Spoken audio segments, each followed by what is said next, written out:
Un saludo. En este video tutorial vamos a resolver el subtítulo de antecedentes. Este subtítulo y los siguientes son opcionales, es decir, estos que están hasta aquí.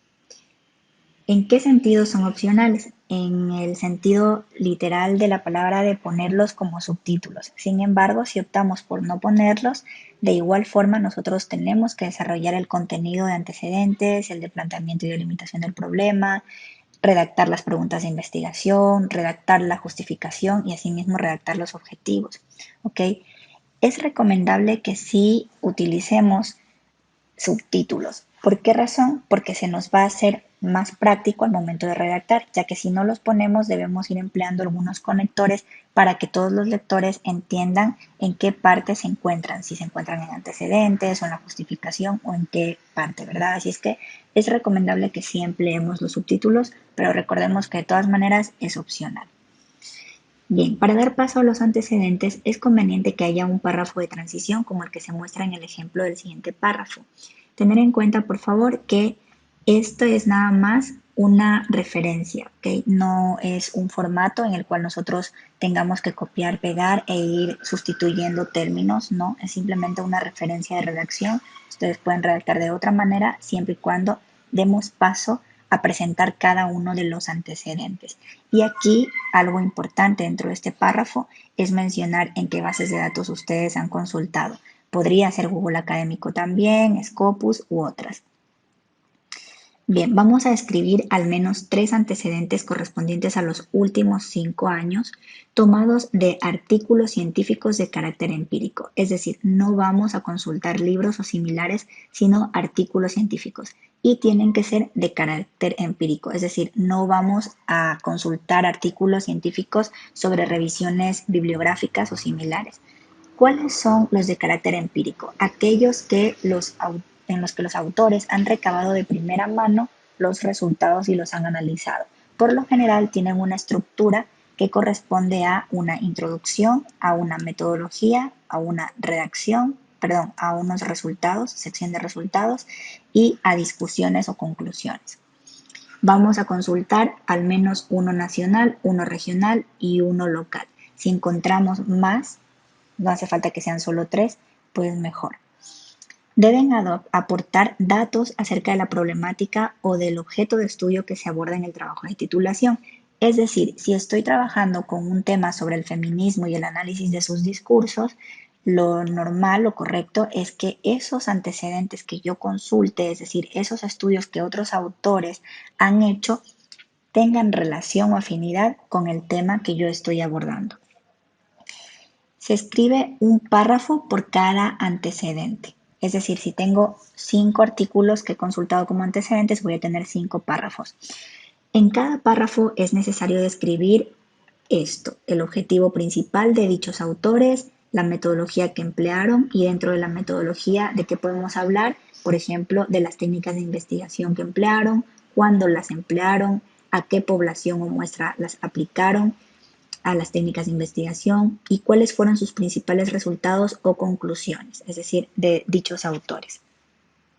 Vamos a hacer solamente paráfrasis al momento de redactar los antecedentes, ¿ok? Esto quiere decir que en ningún antecedente deberíamos tener citas textuales. Vamos a citar correctamente con normas APA, séptima edición, con enfoque en los autores. Por ejemplo, el enfoque en los autores es así, cuando tenemos el apellido o los apellidos fuera de los paréntesis, porque en los paréntesis va solamente el año. ¿Ya? Cuando no es un enfoque en los autores, pues cuando es un enfoque en el texto. Y allí es cuando tenemos entre paréntesis tanto al apellido o a los apellidos de los autores y el año. Todo esto dentro del paréntesis. Así es que esta forma no la vamos a emplear en la redacción de los antecedentes. Aquí tenemos un ejemplo de redacción de un antecedente y aquí vemos que se cumple esto porque está con el enfoque en los autores. Y aquí dice que ellos analizaron el contenido en la web y continúan. Podríamos preguntarnos en este párrafo de ejemplo dónde tenemos el objetivo principal. Está parafraseado, es decir, está por aquí, ¿sí? ¿Qué significa esto? Que no necesariamente vamos a poner en el sentido literal de la palabra objetivo principal u objetivo general. Existe esta otra forma de redactar. Nuevamente, recordemos, esto es solamente una referencia como ejemplo, no es que vamos a tener que cumplir sí o sí con esta estructura porque tenemos libertad al momento de redactar siempre y cuando cumplamos con las partes que nos piden aquí. Por ejemplo, se me ocurre que podríamos escribir esto de otra manera. Vamos a decir que podríamos iniciar diciendo con el objetivo de analizar el contenido en la web tal, Piñeiro, Otero y Martínez Roland 2016 realizaron un análisis documental y continuamos, ¿sí? Es decir, tenemos libertad de redactar de distintas formas a los antecedentes. Luego, aquí nosotros podemos darnos cuenta de que en esta parte se cumple lo de la metodología empleada porque nos hablan de las técnicas de investigación que se emplearon, incluso algo sobre el instrumento o los instrumentos que emplearon. Nos dicen también cuál ha sido el principal resultado al que han llegado los autores. Otra cosa también de la que podríamos hablar en la metodología empleada es de las variables que incluyeron esos autores al momento de hacer sus análisis, por ejemplo. ¿Ya? Bien, y los resultados es que los tenemos por aquí. ¿Ya? Así es que aquí se ve que en este párrafo de antecedente se está cumpliendo con la estructura que se pide acá. Bien, vamos a evitar párrafos muy cortos. Esto aplica para todo el documento, no solamente para los antecedentes. No vamos a poner párrafos que tengan una sola línea, dos o tres. Y también vamos a evitar párrafos que sean muy largos, es decir, no vayamos más allá de las 12 líneas. Para que tengan una referencia, podrían hacer de cuenta que cada página del documento debería tener al menos 2 párrafos, ¿sí? Pero mejor tratemos siempre de no pasarnos de las 12 líneas. ¿Con qué objetivo? Pues para que sea más fácil tanto para los lectores que van a calificar sus trabajos, pero no solamente para ellos, sino para los demás lectores que en el futuro tendrán estos trabajos porque van a ser publicados, ¿sí? Y que comprendan mejor el texto y también el hilo conductor de todo el contenido. Vamos también a evitar líneas viudas y huérfanas. ¿Okay? Recordemos que una línea viuda es la que queda sola al principio de una página porque es la última línea de un párrafo que empezó en la página anterior. Es decir, vamos a hacer de cuenta que tenemos este párrafo en la página anterior y que esta línea de aquí ya no alcanzó en esta página y se pasó a la siguiente y se quedó sola, de tal forma que luego, pues vamos a ver más o menos cómo se vería, como que se podría ver algo así. Sí, esto es lo que hay que evitar, que no se quede así. Voy a dar control Z para recuperar. Bien, esto también de paso. ¿Y qué más tenemos por aquí? Lo de la línea viuda y luego la explicación de la línea huérfana, que es la que queda sola al final de una página por ser la primera línea de un párrafo que inicia en dicha página y continúa en la siguiente. Es decir, si estamos aquí al final de esta página y resulta que vamos a empezar aquí debajo con un nuevo párrafo y aquí se nos queda una sola línea suelta y el párrafo continúa acá, eso estaría mal, sí, habría que corregir. Es verdad que este formato de trabajo de titulación ya tiene configurada la opción de que eso no suceda de manera automática, corrige, ¿sí? Pero de todas maneras no está de más esta explicación por si acaso nos llegara a pasar.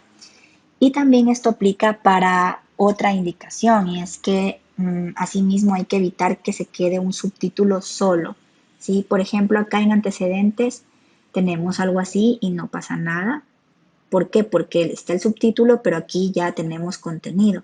¿Pero qué estaría mal? Estaría mal si nosotros hacemos esto, por ejemplo. Dejamos aquí antecedentes y comenzamos con el contenido acá en la siguiente página. Eso también hay que evitar y eso sí que es manual porque esa parte no hay cómo configurarla para que sea automática. ¿Ya? Bien. ¿En qué parte nos habíamos quedado en esta explicación? Y continuamos. Por otra parte, recuerden que por lo general un párrafo debe contener una idea principal y varias oraciones separadas por un punto seguido que ofrecen detalles que sustentan la idea principal. ¿Qué significa? Si yo tengo un párrafo aquí, tiene que haber una idea principal sobre la cual gire el contenido. ¿Ya? Por lo general, la idea principal es una oración que está al principio del párrafo, es lo más común, pero a veces está al final, suele ser la última oración, y muy rara vez la idea principal está por la mitad del párrafo, ¿ya? Luego aquí está la indicación también de que debe contener el párrafo varias oraciones, ¿sí? Separadas por un punto seguido. Cada una de las oraciones, aunque parezca muy sencilla esta explicación, pero recordemos que una oración es aquella que cumple con el sujeto, verbo y el complemento. Y cuando cumplamos con esa estructura, debemos poner un punto seguido, ¿ya? Y cada oración tiene que ofrecer detalles que sustenten a la idea principal. ¿Por qué se da esta indicación? Porque muchas veces vemos que hay párrafos que son, vamos a decir, que tienen 6 líneas o 7 líneas y no hay ningún punto seguido y solamente hay el punto final. ¿Eso qué significa? Que todo el párrafo de esas 7 líneas es una sola oración, es decir, es una oración muy extensa, muy larga y eso no tenemos que hacer, ¿sí? Así es que debemos poner puntos seguidos donde corresponda. Eso es todo. Pontificia Universidad Católica del Ecuador, sede Santo Domingo.